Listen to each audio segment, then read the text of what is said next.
ನಮಸ್ಕಾರ ಸ್ನೇಹಿತರೆ. ಕರ್ನಾಟಕದಲ್ಲಿ ಸರ್ಕಾರ ಉರುಳುತ್ತಾ ಏರುತ್ತಾ ಹೋಗುತ್ತಾ, ಸಿದ್ದರಾಮಯ್ಯ ರಾಜೀನಾಮೆ ಕೊಡಲ್ವಾ, ಹೀಗೆ ವಾರದಿಂದ ನಡೀತಾ ಇರೋ ಧಾರಾವಾಹಿಗೆ ಮಧ್ಯದಲ್ಲಿ ಈಗ ಸ್ವಲ್ಪ ತಿರುವು ಸಿಕ್ಕಿದೆ.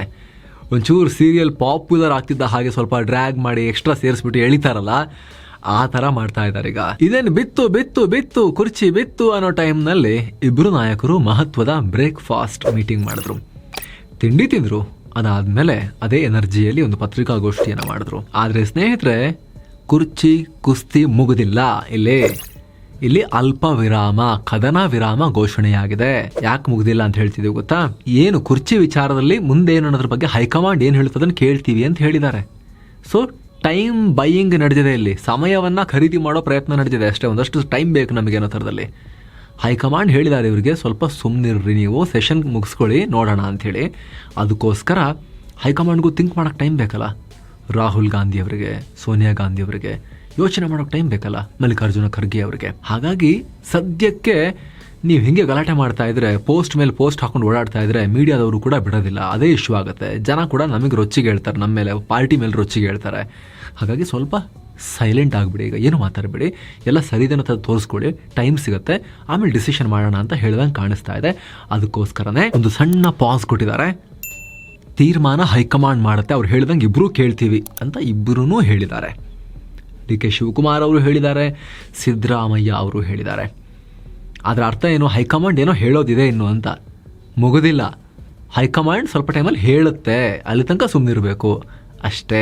ಹೀಗಾಗಿ ಈಗ ಫೈನಲಿ ಸಿದ್ದರಾಮಯ್ಯ ಮತ್ತು ಡಿ.ಕೆ. ಶಿವಕುಮಾರ್ ಇಬ್ರು ಕೂಡ ರಾಹುಲ್ ಗಾಂಧಿ ನಾನ್ ನಿನ್ನ ನಂಬಿದೆ ಅಂತ ಹಾಡೋ ರೀತಿಯಾಗಿದೆ. ನಾನು ಮತ್ತು ಡಿ.ಕೆ. ಶಿವಕುಮಾರ್ ಇಬ್ರು ಕೂಡ ಪಕ್ಷಕ್ಕೋಸ್ಕರ ಕೆಲಸ ಮಾಡ್ತೀವಿ ಒಟ್ಟಿಗೆ ಕಷ್ಟಪಟ್ಟು ಅಂತ ಹೇಳಿದ್ದಾರೆ. ಅವ್ರು ಕಷ್ಟಪಟ್ಟು ಕೆಲಸ ಮಾಡ್ತಾ ಇರೋದು ಗೊತ್ತಿಲ್ಲ, ನಾವಂತೂ ಕಷ್ಟಪಟ್ಟು ನಿಮಗೋಸ್ಕರ ಮೆಂಬರ್ ಓನ್ಲಿ ವಿಡಿಯೋಸನ್ನು ಮಾಡ್ತಾ ಇದ್ದೀವಿ ಸ್ನೇಹಿತರೆ. ನೀವು ಕೂಡ ಎಲ್ಲ ಮೆಂಬರ್ ಓನ್ಲಿ ವಿಡಿಯೋಸನ್ನು ನೋಡೋಕೆ ವಿಡಿಯೋ ಕೆಳಗಿರೋ ಜಾಯಿನ್ ಬಟನ್ ಮೂಲಕ ಮಸ್ತ್ಮಗ ಪ್ರೀಮಿಯಂ ಮೆಂಬರ್ಶಿಪ್ಗೆ ಜಾಯಿನ್ ಆಗಬಹುದು. ಆಸಕ್ತರು ವಿಡಿಯೋ ಕೆಳಗಿರೋ ಜಾಯಿನ್ ಬಟನ್ ಅನ್ನ ಚೆಕ್ ಮಾಡಿ. ಈಗ ಮೊದಲಿಗೆ ಸ್ನೇಹಿತರೆ, ಸುದ್ದಿಗೋಷ್ಠಿಯಲ್ಲಿ ಏನಾಯಿತು ಅನ್ನೋ ವಿಚಾರ. 9:00ವರೆಗೆಲ್ಲ ಬ್ರೇಕ್ಫಾಸ್ಟ್ ಮೀಟಿಂಗ್ ಆಯಿತು. ಅದಾದ್ಮೇಲೆ ಒಂದು 11 ಗಂಟೆ ಸುಮಾರಿಗೆ ಇಬ್ರು ಕೂಡ ಪ್ರೆಸ್ ಮೀಟ್ ಬಂದ್ರು, ಅಕ್ಕಪಕ್ಕ ಕೂತ್ಕೊಂಡು ಮಾತಾಡಿದ್ರು. ಮೊದಲಿಗೆ ಸಿದ್ದರಾಮಯ್ಯ ಮಾತಾಡಿದ್ರು. ಅವರಂತೂ ಸದ್ಯಕ್ಕೇನು ಬಿಟ್ಕೊಡಲ್ಲ ಅನ್ನೋ ಥರದಲ್ಲೇ ಮಾತಾಡಿದ್ರಪ್ಪ. ಗೊಂದಲಗಳು ನಿರ್ಮಾಣ ಆಗಿವೆ.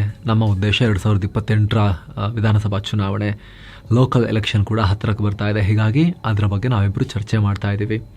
ಅಲ್ಲೂ ಕಾಂಗ್ರೆಸ್ ಅಧಿಕಾರಕ್ಕೆ ತರೋದೇ ನಮ್ಮಿಬ್ಬರ ಏಕೈಕ ಗುರಿ ಅಂತ ಹೇಳಿದ್ರು. ಒಪ್ಪಂದ ಆಗಿದ್ಯಾ ಅಂತ ಕೇಳಿದಕ್ಕೆ ಉತ್ತರ ಬರಲಿಲ್ಲ. ನೀವು ಕೇಳಿದಕ್ಕೆಲ್ಲ ಉತ್ತರ ಕೊಡೋಕ್ಕಾಗಲ್ಲ ರೀ ಅಂತ ಹೇಳಿದ್ರು. ಹೈಕಮಾಂಡ್ ಏನು ಹೇಳುತ್ತೋ ಹಂಗೆ ನಡ್ಕೊಳ್ತೀವಿ ಅನ್ನೋದನ್ನ ನಾನು ಕಮಿಟ್ಮೆಂಟ್ ಕೊಡ್ತಾ ಇದ್ದೀನಿ ಅನ್ನೋ ಥರದಲ್ಲಿ ಸಿದ್ದರಾಮಯ್ಯ ಹೇಳಿದ್ರು. ಜೊತೆಗೆ ಇನ್ನೇನು ಚಳಿಗಾಲದ ಅಧಿವೇಶನ ಶುರುವಾಗುತ್ತೆ, ವಿಪಕ್ಷಗಳು ಅವಿಶ್ವಾಸ ಮಂಡಿಸ್ತೀವಿ ಅಂತ ಹೇಳ್ತಿದ್ದಾರೆ. ಗಟ್ಟಿಯಾಗೋದನ್ನೆಲ್ಲ ಫೇಸ್ ಮಾಡಬೇಕಾಗತ್ತೆ, ಎದುರಿಸ್ತೀವಿ ಅಂತ ಹೇಳಿದ್ರು ಒಟ್ಟಾಗಿ ಸೇರಿ. ಆ ಮೂಲಕ ಅಧಿವೇಶನ ಇದೆ, ಈ ಕ್ಷಣದಲ್ಲಿ ತರಾತುರಿ ಬದಲಾವಣೆ ಆಗಲ್ಲ ಅನ್ನೋ ಚರ್ಚೆಗೆ ಕಾರಣ ಆಗೋ ರೀತಿಯಲ್ಲಿ ಸಿಎಂ ಹೇಳಿಕೆ ಕೊಟ್ಟಿದ್ದಾರೆ. ಅಷ್ಟೇ ಆಗಿದ್ರೆ ಪರವಾಗಿಲ್ಲ, ಲಾಸ್ಟಿಗೆ ಸಿಎಂ ಹೇಳಿದೇನು ಗೊತ್ತಾ? ನಾವಿಬ್ಬರು ಆರಾಮಾಗಿದ್ದೀವಿ, ಬ್ರೇಕ್ಫಾಸ್ಟ್ ಮಾಡ್ಕೊಂಡ್ಬಂದು ಕೂತಿದ್ದೀವಿ ಚೆನ್ನಾಗಿ. ಇಲ್ಲಿ ನೋಡಿ, ಇಲ್ಲಿ ಎಲ್ಲ ನಿಂದು ಸುಳ್ಳು, ಮಾಧ್ಯಮಗಳ ಸೃಷ್ಟಿ ಅಂದ್ಬಿಡ್ಬೇಕಾ? ಇದೆಲ್ಲದೂ ಕೂಡ ಮಾಧ್ಯಮಗಳ ಸೃಷ್ಟಿ ಅಂತ ಹೇಳಿ ದಿಲ್ಲಿಗೆ ಹೋಗಿದಾರಲ್ಲ ಸರ್. ಏನು ಸರ್ ನಮ್ಮ ಮೇಲೆ ಹಾಕ್ತಿರಲ್ಲ ನೀವು? ದಿಲ್ಲಿಗೆಲ್ಲ ಗುಂಪಾಗೆಲ್ಲ ಹೋಗಿದ್ದಾರೆ ಅಂತ ಕೇಳಿದಕ್ಕೆ, ಅದು ಸಂಪುಟ ಪುನರಚನೆ ಮಾಡ್ತೀನಿ ಅಂತ ಹೇಳಿದ್ನಲ್ಲ, ಮಂತ್ರಿ ಸ್ಥಾನ ಕೇಳಕ್ಕೆ ಹೋಗಿರಬೇಕು ಅಂತ ಹೇಳ್ಬಿಡೋದಲ್ಲ ಇವರು ಸಿದ್ದರಾಮಯ್ಯನವರು. ನನ್ನ ವಿರುದ್ಧ ಮಾತಾಡಕ್ಕೆ ಹೋಗಿದ್ದಾರೆ ಅಂತ ಯಾರು ಹೇಳಿದ್ದು? ಮಂತ್ರಿ ಕೇಳಕ್ಕೆ ಹೋಗಿರಬೇಕು ಅಂತ ಹೇಳಿಬಿಟ್ಟು ಎಲ್ಲ ನೀವು ಮಾಧ್ಯಮದವರು ಮಾಡಿರೋ ಕೆಲಸ ಇದು, ನಮ್ದೇನು ಪ್ರಾಬ್ಲಮ್ಮೇ ಇಲ್ಲ ಅಂತ ಹೇಳಿದರು. ಹೌದು, ನಾವೇ ನಿಮ್ಮ ಸೋಷಿಯಲ್ ಮೀಡಿಯಾ ಅಕೌಂಟ್ ತಗೊಂಡು ಹ್ಯಾಕ್ ಮಾಡಿಬಿಟ್ಟು ಪೋಸ್ಟ್ ಹಾಕಿರೋದು, ನಾವೇ ನಿಮ್ಮಲ್ಲಿ ಮೈಯಲ್ಲಿ ಆವಾಹನೆಯಾಗಿ ಸ್ಟೇಟ್ಮೆಂಟ್ಗಳನ್ನು ಕೊಟ್ಟಿರೋದು, ನಿಮ್ಮ MLAಗಳ ಮೈಯಲ್ಲೂ ಕೂಡ ಮಾಧ್ಯಮದವರೇ ಹೋಗಿರೋದು, ಎಲ್ಲ ಮಾಧ್ಯಮಗಳು ಮಾಡಿರೋದು. ಯಾವಾಗಲೂ ಗದರಿಸಿ ಕೂರಿಸ್ತಾರೆ ಸಿದ್ದರಾಮಯ್ಯನವರು. ಪತ್ರಕರ್ತ ಒಬ್ಬರು ಗದರಿ ಬಿಟ್ರು, ಅಲ್ಲಿ ರೊಚ್ಚಿಗೆದ್ದು ಬಿಟ್ರು. ಏನು ಸಾರ್ ಹೆಂಗೆ ಹೇಳ್ತೀರಾ ನೀವು CM ಗಲಾಟೆ ನಮ್ಮ ಮೇಲೆ ಹಾಕ್ತಿರಲ್ಲ ಅಂಥೇಳಿ. ಅದಕ್ಕೆ ಆನ್ಸರ್ ಇರಲಿಲ್ಲ. ಯಾಕೋ ಜೋರಾಗಿ ಮಾತಾಡ್ತಿದ್ದ ನೀವು ಅಂಥೇಳಿ ಸಿದ್ದರಾಮಯ್ಯನವರು ಸ್ವಲ್ಪ ಮೆತ್ತಗೆ ಮಾತಾಡಿದ್ರು. ಅದಕ್ಕೆ ಹೈಕಮಾಂಡ್ ಅವ್ರ ಸೆಟಲ್ಮೆಂಟ್, ಅವ್ರು ಏನು ಹೇಳ್ತಾರೋ ಅದೇ ಸೆಟಲ್ಮೆಂಟು, ಅದನ್ನೇ ಫಾಲೋ ಮಾಡ್ತೀವಿ ಅಂಥೇಳಿ ಅದಕ್ಕೆ ಜಾಸ್ತಿ ಕೌಂಟರ್ ಮಾಡೋಕ್ಕೆ ಹೋಗಿಲ್ಲ, ಇನ್ನು ಅಗ್ರೆಷನ್ ಜಾಸ್ತಿ ಮಾಡೋಕ್ಕೆ ಹೋಗಿಲ್ಲ CM ಅಲ್ಲಿಗೆ. ಅದಾದಮೇಲೆ ತಗೊಳಪ್ಪ ನೀನು ಮಾತಾಡಪ್ಪ, ಇವನು ಮಾತಾಡ್ತಾನೆ ಅಂಥೇಳಿ ಏಕವಚನದಲ್ಲೇ DCM ಕಡೆಗೆ ಮೈಕನ್ನು ತಿರುಗಿಸಿದ್ರು. ಆಮೇಲೆ ಡಿ.ಕೆ. ಶಿವಕುಮಾರ್ ಅವರು ಮಾತಾಡಿದ್ರು. ತಮ್ಮೆಲ್ಲರ ಸಹಕಾರದಿಂದ ರಾಜ್ಯದಲ್ಲಿ ಕಾಂಗ್ರೆಸ್ ಸರ್ಕಾರ ಬಂದಿದೆ, ರಾಜ್ಯದ ಜನತೆ ಅಪಾರ ವಿಶ್ವಾಸ ಇಟ್ಟಿದ್ದಾರೆ. ಹಾಗೆ ಗೌರವಾನ್ವಿತ ಮುಖ್ಯಮಂತ್ರಿಗಳು ಸಿದ್ದರಾಮಯ್ಯ ಅವರಿದ್ದಾರೆ, ಅವರ ನಾಯಕತ್ವದಲ್ಲಿ ಚುನಾವಣೆಗೆ ಹೋಗಿದ್ವಿ, ನಾವೆಲ್ಲ ಒಟ್ಟಾಗಿದ್ದೀವಿ ಅಂತ ಹೇಳಿದ್ರು. ಜನರ ನಿರೀಕ್ಷೆಗಳನ್ನ ಹುಸಿ ಮಾಡಲ್ಲ ಅಂದ್ರು.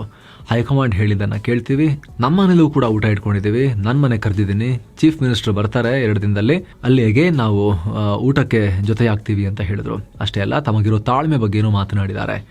ಈ ಹಿಂದೆ ಸಿದ್ದರಾಮಯ್ಯ ಅವರ ಮೊದಲ ಅವಧಿಯಲ್ಲಿ 4 ತಿಂಗಳು ಮಂತ್ರಿ ಕೂಡ ಮಾಡಿರಲಿಲ್ಲ. ಹೈಕಮಾಂಡ್ ಆದೇಶದ ಮೇರೆಗೆ ನಾನು ತಾಳ್ಮೆಯಿಂದ ಕಾದೆ, ಒಂದು ಶಬ್ದ ಆಚೆ ತೆಗೆದಿರಲಿಲ್ಲ. ಇವತ್ತು ಕೂಡ ನಾವು ಹೈಕಮಾಂಡ್ ಹೇಳಿದ್ದನ್ನು ಕೇಳ್ತೀವಿ, ಒಟ್ಟಿಗೆ ಹೋಗ್ತೀವಿ, ಸಿದ್ದರಾಮಯ್ಯರ ಮಾತಿಗೆ ನಾನು ಕಮಿಟ್ ಆಗಿದ್ದೀನಿ ಅನ್ನೋ ಹೇಳಿಕೆಯನ್ನು ಕೊಟ್ಟರು DK ಶಿವಕುಮಾರ್. ಸೊ ಈಗ ಈ ಕ್ರಾಂತಿ, 2.5 ವರ್ಷದ ಕ್ರಾಂತಿ ಸಂಕ್ರಾಂತಿ ಹೊತ್ತಿಗೆ ಅತಿರೇಕಕ್ಕೆ ಹೋಗೋ ಲಕ್ಷಣ ಇದೆ.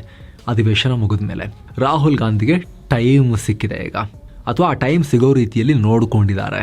ನೀವು ದಿನ ಗಲಾಟೆ ಮಾಡಿದ್ರೆ ದಿನ ಪ್ರೆಷರ್ ಕ್ರಿಯೇಟ್ ಆಗುತ್ತೆ, ನಮಗೇನು ಯೋಚನೆ ಮಾಡೋಕ್ಕೂ ಟೈಮ್ ಸಿಗೋದಿಲ್ಲ, ಸುಮ್ಮನಿರಿ ನೋಡೋಣ ಸೆಷನ್ ಮುಗಿಲಿ ಅಂತ ಹೇಳ್ದಂಗೆ ಕಾಣಿಸ್ತಾ ಇದೆ. ಹೈಕಮಾಂಡ್ ಮುಂದಿರೋ ಆಪ್ಷನ್ಸ್ ಏನು ಹಾಗಾದ್ರೆ? ಯಥಾಸ್ಥಿತಿ ಇದೆ, ಸದ್ಯಕ್ಕೆ ಏನು ಚೇಂಜ್ ಆಗಿಲ್ಲ. ಅದಾದ್ಮೇಲೆ ಸೆಷನ್ ಆದ್ಮೇಲೆ ಸ್ನೇಹಿತರೆ ನೆಕ್ಸ್ಟ್ ಮತ್ತೆ ಸಿದ್ದರಾಮಯ್ಯ ಬಣದವರು ಬಜೆಟ್ ಇದೆಯಲ್ಲ ಮಾರ್ಚ್ ವೇಳೆಗೆ, ಬಜೆಟ್ ಆಗ್ಲಿ ಬಿಡಿ, ತಡೀರಿ, ಸುಮ್ಮನಿರಿ ಸ್ವಲ್ಪ ಹೊತ್ತು ಅಂತ ಮತ್ತೆ DK ಶಿವಕುಮಾರ್ ಅಂಡ್ ಟೀಮ್ ಅನ್ನ ಸುಮ್ಮನಾಗಿಸೋ ಪ್ರಯತ್ನಕ್ಕೆ ಮುಂದಾಗಬಹುದು. ಆಗ ಆಯ್ತು ಹೋಗ್ಲಿ, ಬಜೆಟ್ ಮಂಡಿಸ್ಲಿ. ಸಿದ್ದರಾಮಯ್ಯನವರು 16 ಬಾರಿ ಬಜೆಟ್ ಮಂಡಿಸಿದ್ದಾರೆ, ದಾಖಲೆ ಮಾಡಿದ್ದಾರೆ ಆಲ್ರೆಡಿ ಕರ್ನಾಟಕದಲ್ಲಿ. 17ನೇ ಬಾರಿ ಕೂಡ ಬಜೆಟ್ ಮಂಡಿಸಿ ದಾಖಲೆಯನ್ನ ಗಟ್ಟಿ ಮಾಡಿ ಯಾರು ಬ್ರೇಕ್ ಮಾಡಬಾರ್ದು, ಹಂಗ್ ಮಾಡಿಟ್ಟು ಹೋಗ್ಲಿ ಅಂತ ಬೇಕಾದ್ರೆ ಅವಕಾಶ ಕೊಡೋಣ ಅಂತ ಹೇಳಿ DK ಶಿವಕುಮಾರ್ ಅಂಡ್ ಟೀಮ್ ಸ್ವಲ್ಪ ಸುಮ್ಮನಾದ್ರೂ ಕೂಡ ಅಷ್ಟೊತ್ತಿಗೆ ಏನ್ ಬರುತ್ತೆ, ನೆಕ್ಸ್ಟ್ ಮೇ ತಿಂಗಳ ವೇಳೆಗೆ 3 ವರ್ಷ ಸಿದ್ದರಾಮಯ್ಯ ಅವರ ಅಧಿಕಾರಾವಧಿ ಪೂರೈಸ್ತಾರೆ. ದೇವರಾಜು ಅರಸು ಅವರ ಅತಿ ದೀರ್ಘಾವಧಿ CM ಅನ್ನೋ ದಾಖಲೆ ಕೂಡ ಬ್ರೇಕ್ ಆಗುತ್ತೆ. ಸೊ ಶಿವಕುಮಾರ್ ತಡಿರ್ರಿ, 8 ವರ್ಷ ಕಂಪ್ಲೀಟ್ ಆಗ್ಲಿರಿ, 5+3 ಆಗ್ಲಿರಿ ಅಂತ ಹೇಳಿ ಮತ್ತೆ ಮೇ ಎಂಡ್ ತನಕನು ಸುಮ್ನಿರ್ಸೋಕೆ ಪ್ರಯತ್ನ ಪಡಬಹುದು. ಆ ಮೂಲಕ DK ಶಿವಕುಮಾರ್ ಅವರ ತಾಳ್ಮೆ ಪರೀಕ್ಷೆ ಮಾಡೋಕೆ ಸಿದ್ದರಾಮಯ್ಯ ಅಂಡ್ ಟೀಮ್ ಸುಮಾರು ಬತ್ತಿಗಳನ್ನ ರೆಡಿ ಮಾಡಿ ಇಟ್ಕೊಂಡಿದೆ, ಒಂದಾದ್ಮೇಲೆ ಒಂದು ಹಚ್ಚಕ್ಕೆ. ನೋಡ್ಬೇಕು ಯಾವ ಬತ್ತಿ ದೀಪದ ಬತ್ತಿ ಆಗುತ್ತೆ, ಯಾವ ಬತ್ತಿ ಪಟಾಕಿಯ ಬತ್ತಿ ಆಗುತ್ತೆ, ಡಮ್ ಅನ್ನತ್ತೆ ಅಂತ ನೋಡ್ಬೇಕು. ಸಿದ್ದರಾಮಯ್ಯನವರ ಸ್ವಾಗ್ ಎಲ್ಲ ನೋಡ್ತಾ ಇದ್ರೆ, ಅವರ ಸ್ಟೈಲ್ ಎಲ್ಲ ನೋಡ್ತಾ ಇದ್ರೆ 3 ವರ್ಷ ಆದ್ಮೇಲೂ ಕೂಡ ಶಿವಕುಮಾರ್ ತಡಿರ್ರಿ, ಇನ್ನೊಂದ್ 2 ವರ್ಷ ಇರೋದು, 2028ಕ್ಕೆ ನಿಮ್ಮನ್ನೇ CM ಅಂತ ಬೇಕಾದ್ರೆ ಇವಾಗಲೇ ಘೋಷಿಸ್ಬಿಡ್ತೀನಿ, ನಾನೇ ಹೇಳ್ಬಿಡ್ತೀನಿ, ಪಬ್ಲಿಕ್ ಆಗಿ ಹೇಳ್ಬಿಡ್ತೀನಿ, 28ಕ್ಕೆ DK CM ಕ್ಯಾಂಡಿಡೇಟ್ ನಾವು ಕೂಡ ಬೆಂಬಲ ಕೊಡ್ತೀವಿ ಅಂತ ಹೇಳಿ. ಅದಕ್ಕೆ ತೃಪ್ತಿ ಪಡ್ಕೊಂಡಿರಿ, ಇನ್ನು 2 ವರ್ಷ ನನಗೆ ಇರಕ್ ಬಿಡಿ ಅಂತ ಹೇಳಿದ್ರು ಕೂಡ ಆಶ್ಚರ್ಯ ಇಲ್ಲ. ಕಾಂಗ್ರೆಸ್ ಹೈಕಮಾಂಡ್ ಹತ್ರ ಹಂಗೆ ಹೇಳಿಸಿದ್ರು ಕೂಡ ಆಶ್ಚರ್ಯ ಇಲ್ಲ. ನಿಮಗೇನು ಏಜ್ ಇದೆ ತಡ್ಕೊಳ್ಳಿ ಅಂತ ಹೇಳಿ. ಸಿದ್ದರಾಮಯ್ಯ ರಿಟೈರಿಂಗ್ ಆಗ್ತಾರೆ, ಈ ಮೂಮೆಂಟ್ ಅಲ್ಲಿ ಇಳಿಸೋದು ಬೇಡ ಅಂತ ಹೇಳಿ. ಏನೊಂದು 2 ವರ್ಷ ಅಲ್ವಾ, ಏನ್ ಮಾಡ್ತೀರಾ CM ಮಾಡಿ, ಸುಮ್ನೆ ಈ ಸರ್ಕಾರದ ಭಾರ ಎಲ್ಲ ನಿಮ್ಮ ಮುಖಕ್ಕೆ ಬರುತ್ತೆ, ಸ್ವಲ್ಪ ತಡ್ಕೊಳ್ಳಿ ಅಂತ ಹೇಳಿ DK ಅನ್ನ ಇನ್ನು 2 ವರ್ಷನೂ, ಕಡೆ 2 ವರ್ಷನೂ ಮೆತ್ತಗೆ ಮಾಡೋಕೆ ಪ್ರಯತ್ನ ಪಡೋ ಎಲ್ಲ ಸಾಧ್ಯತೆ ಇದೆ.